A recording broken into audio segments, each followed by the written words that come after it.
Hi guys, let me show you my project I've been working on. It's the triple gauge in 350Z. There's our normal gauges. This one here is my new project. Let's have a look.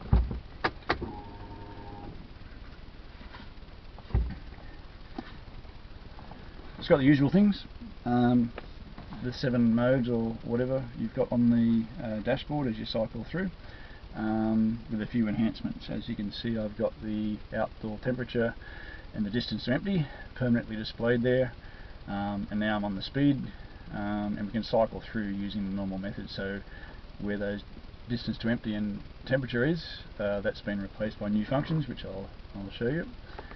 So there's the temperature that would normally show the outside temperature. That's going to now show the coolant temperature. Then we'll flip through. This would be the DTE. I've got this automatic timer thing here. It's just a bit of a fun gadget there. You can record your 0 to 60 times and try and beat your best times. I'll show you that. I'll just reset that. You can see if I hold the bottom button, the best and the last will clear out. I'm waiting for a fresh start.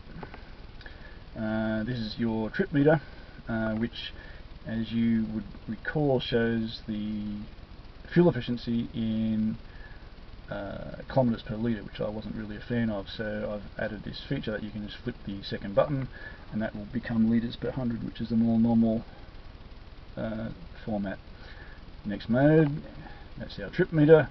That's the same as usual. It'll start timing up until you reset it, measures your distance and time, same as it was before. Here's the stopwatch, like we always had. Only difference is I added a mechanism where it will hold the last time, so that if you, oops, let's go back there.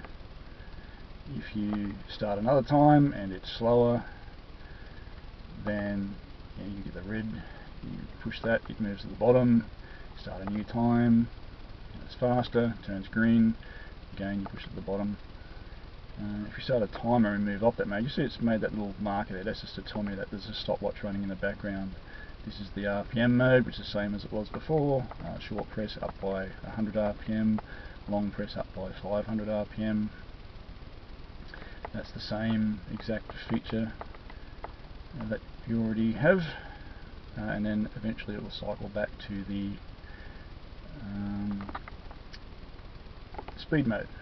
But I've added here, push the bottom button and it will switch to TAC mode. Let's start up and have a look.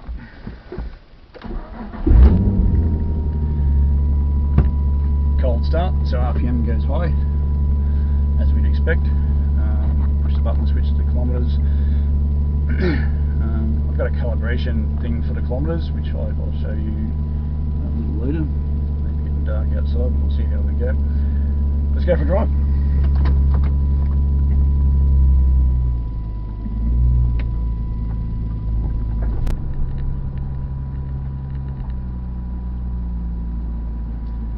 Okay, cool. I'm just going to switch to the auto timer mode, and I'm just going to stop at the end of my shoot. I'm not going to be an idiot here, but I'm just going to arm this. So you push the button to arm it, and you can see it's waiting. It's on standby. It's gone yellow to tell me with the pause indicator. Now, as soon as the car starts moving, it will begin the timer. And in this case, I've got it set to 60 because there's more places I can go 0 to 60 than 0 to 100. Let me know what you think about that. And as I pull out, you'll see the timer starts. And as we reach 60 kilometres per hour, it stops and tells me how long that took. 8.9 seconds in a rather leisurely exit from my street.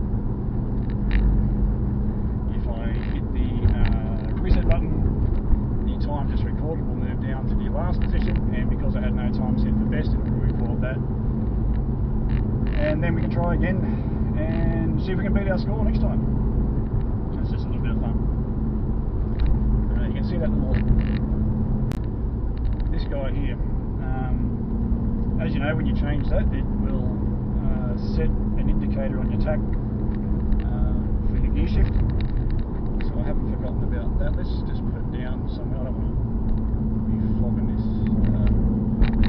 for this demo. Let's get it to like this mode here. So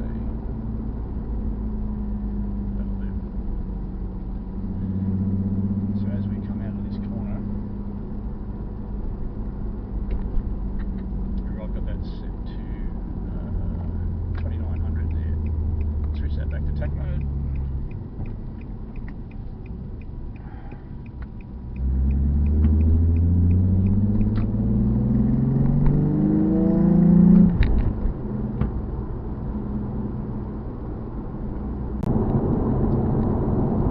let's have a look at calibration.